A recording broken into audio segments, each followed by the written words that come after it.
Matthew chapter 8. We are in a new series titled, What Did Our King Do? All right, repeat after me, say, What did our King do?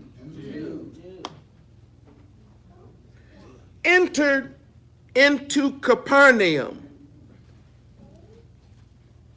When he entered into Capernaum, there came unto him a what? Centurion. A centurion. There came unto him a what? Centurion. And where was he? He was in Capernaum.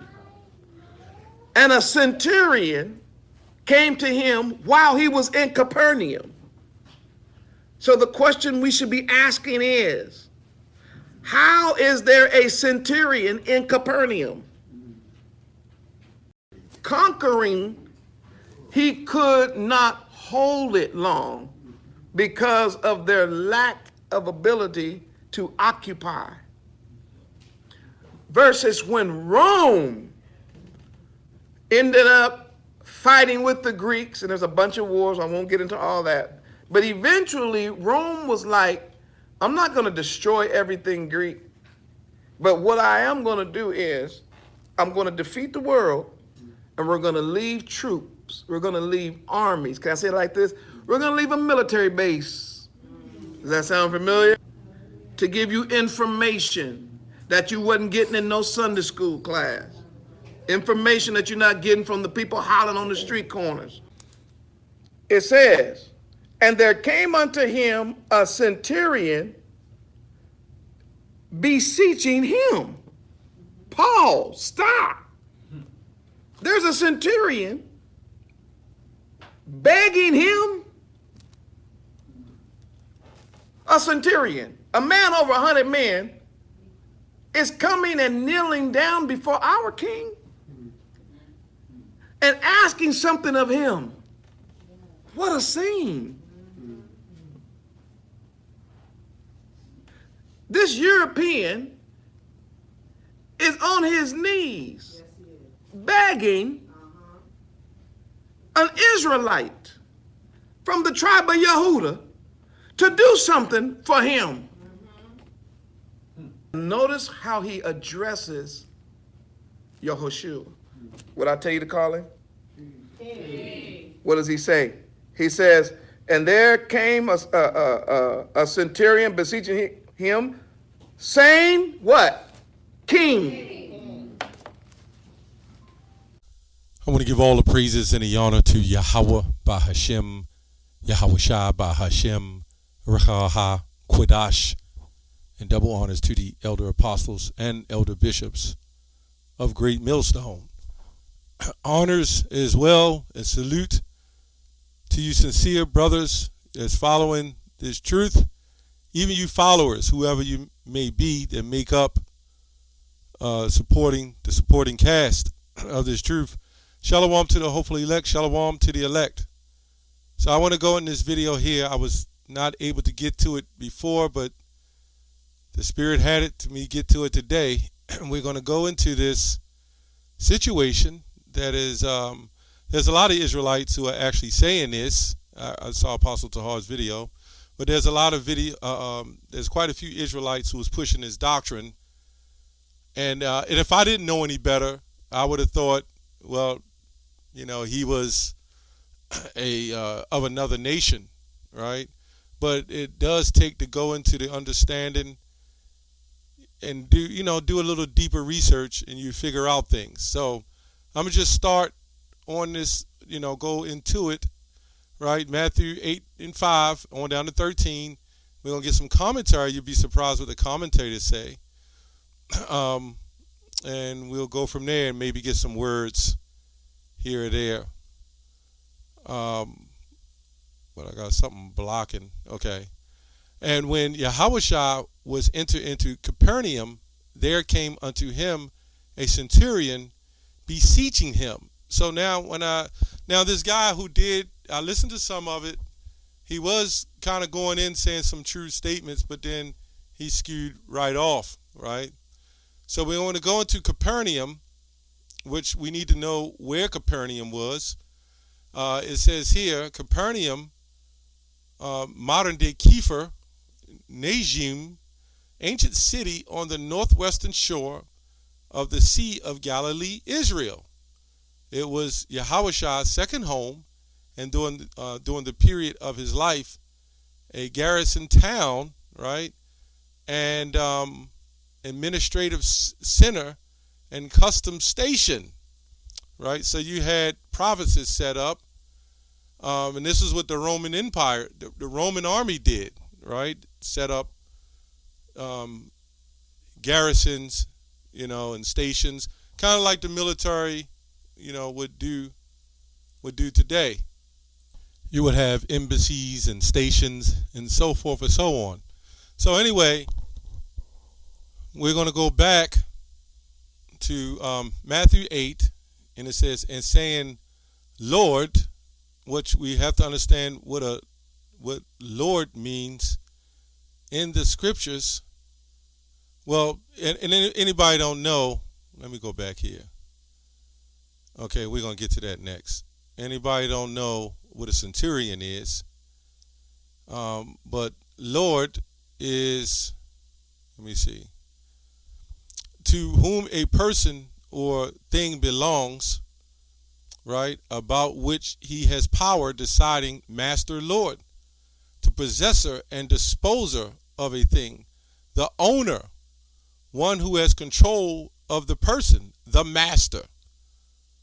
Okay, in the state, sovereign prince, chief, the Roman emperor. Okay, a lord, a title given to the Messiah, a king, lord, leader. You get to the point. They said, here lies the king of the Jews. So that's another hint. But I'm going here, and it says, and saying, Lord, my servant lieth at home sick. Now, in the older translations, I checked that out. It basically said a child. I don't know, these translations differ. Sick with the palsy. It was someone's. I'm not sure, someone he knew, a widow or something's child or something like that. But anyway, it was his servant, lieth home sick with the palsy, grievous and tormented. And Yahushua said unto him, I will come and heal him. Right? The centurion answered and said, Lord, I am not worthy that thou shouldest come under my roof, but speak the word only, and my servant shall be healed. Now, this is a man that is, he's a centurion in the Roman army, and the centurion, when you look up centurion, let me look up and see what it says. It says the officer of the Roman army, but when you go on down, it says the captain of 100 men. So it's probable that not just him, but it may have been other Israelite men with him, right? Because you know how Jake rolls together. So it was it's on an equating a Jake who go into the military, right? And they leave the country, and then they come back under authority or under orders. It's simple. The centurion answered, said, Lord, I am not worthy that thou shouldest come under my roof, but speak the word only, my servant shall be healed. For I am a man under authority, right, having soldiers under me. And I say to this man, go, and he goeth, and to another, come, and he cometh.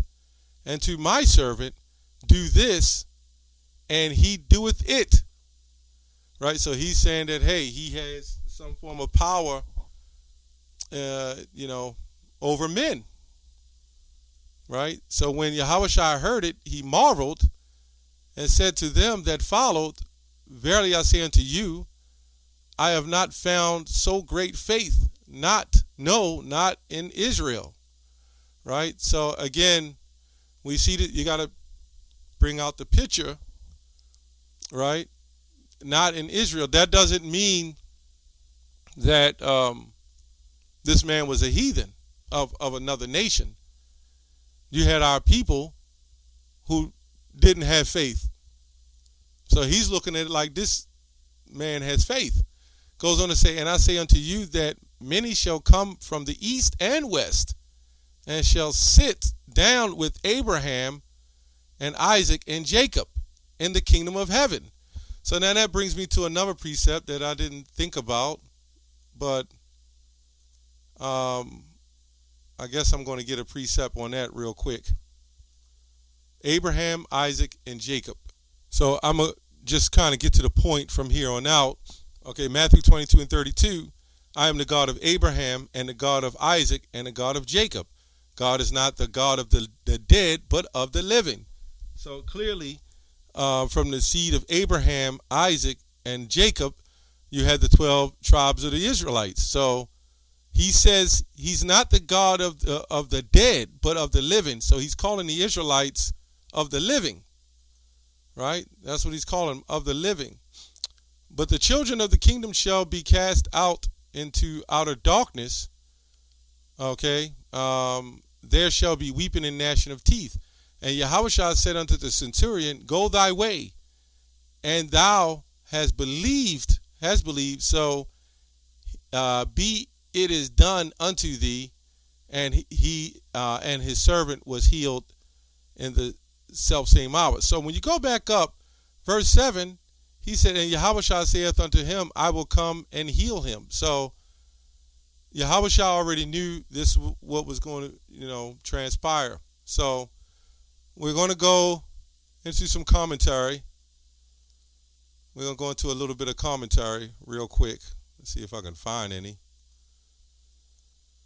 It says, when Jesus heard, I'm just reading verbatim, when Jesus heard it, he marveled, admiration, agreed not to Christ as God, but as man did, or Yahushua, let me say that. And said to them that follow him, verily I say unto you, I have not found so great faith in Israel. So here's the commentary. It says that this is generally, generality of the Israelites, right? For if we speak of particular persons, both Joseph and Mary had showed a great faith. The expression is enough to let us know that the centurion was no native Israelite. So you had Israelites, who was scattered as well. So it's basically, why is it saying no native Israelite, which means there could be a native Israelite and a non-native Israelite. Goes on to say, and make it probable he was not of the Jewish church, right? Which might be. And it says, though he was so kind to the Jewish nation, the Israelite nation, as to build them a synagogue. So he had favor, right? So we had to see, when you read the other commentary, let me go to another commentary real quick. It says, verily I say unto you, I have not found a great in Israel. So that is, for we speak a particular of great faith. This expression is enough to let us know that the centurion, okay, I already read that, was no native Israelite. Okay, so let's see if I can find the other one. It was actually another one that I saw. It says, the centurion was, which one is this one? This is the Barnes and Noble. It says, the centurion was a great favorite and had conferred on the Jews many favors. So when you go into the word, what Apostle Paul was talking about, through mercy, through grace and mercy, when you go into that word grace, it also goes to favor. And who was the favorite, right? Who would get the grace? Who would get the mercy? Who would get the favors? The Israelites. And they would be ambitious that the favor which he desired of Yahushua should be granted. Okay? So it's really just a bit of common sense. You had, just like in many wars in America, when they took down the Native Americans and different tribes, the tribes joined unto them, and they became part of. See, everybody thinks that when you conquer a nation, that nation can't join unto you to further the conquest. We've seen this, go back. The Romans, as this guy was talking about with the Greeks, and the Greeks would have converted over to that, this where you had a Roman Greek or Greco-Roman Empire. they would have, when they went down to Ptolemy, right, and took Egypt, and and the Romans just conquered that known part of the world, everybody would have been Hellenized, and they would have been following the customs of the Greeks, the customs of the Romans, right? This is why when you look up the word Grecian, right? When you look up the word Grecian, they would have been Hellenistic Jews, Jews that made Greek their tongue. So when the Israelites was Hellenized, they were following different practices and different customs, right? That's real easy to see. So I just wanted to touch on that. Also about this thing with the woman at the well, that's easy because when you look at this situation with the woman at the well, you never heard Yahushua say, repent and be healed. In fact, the disciples returned. You hear a clip here, a part here, says the disciples returned and marveled because she went back and told them about the Messiah, and they came and they said, it's not because we believe because we seen him ourselves. So there was no testimony, as everybody was claiming this woman gave, which she can anyway, but that testimony was invalid because they had to go see for themselves. And it was nowhere where Yahushua says, go and be healed, and now you're whole again, right? Of all the miracles. And the woman says, right, let me go on here. So when the Samaritans would come unto him, they besought him, he would tarry with them, and he abode 3 days, 2 days. And many more believed because of his own word. And said unto the woman, now we believe, not because of thy saying, for we've heard him ourselves. So, that's to the point. So it's real easy. And the whole point of this video, just because you see Grecian, just because you see Centurion, just because you see stranger, or you see Gentile, which is Gentium or Gentilius, doesn't always mean it's of another nation, right? You got to go into the context, even if that means going to some commentary.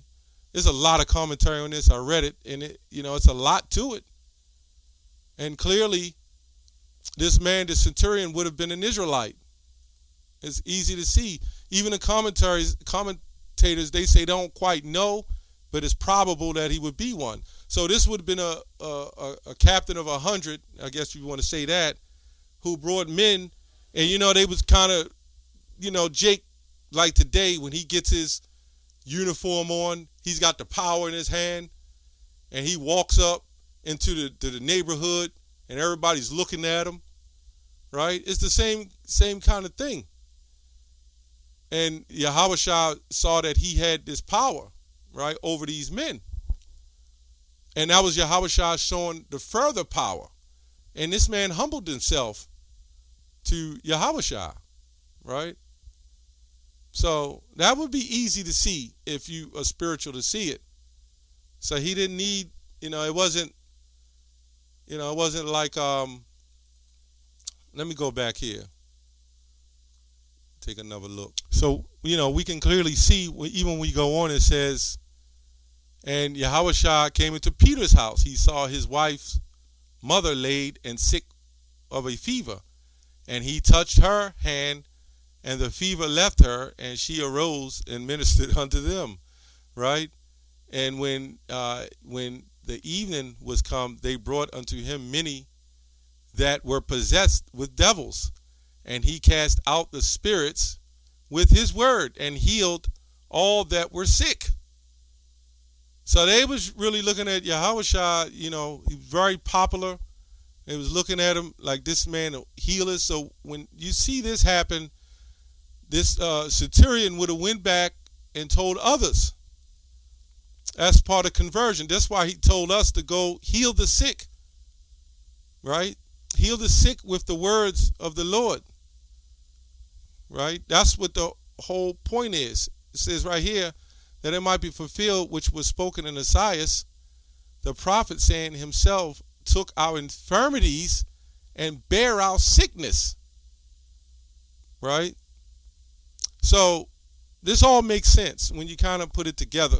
He would have been with probably other, so it doesn't say, I don't think. He would have probably been with other soldiers, and they would have probably been Israelites because, like I said, Jake hangs together, you know. So anyway, that's all I have on that. Shalom.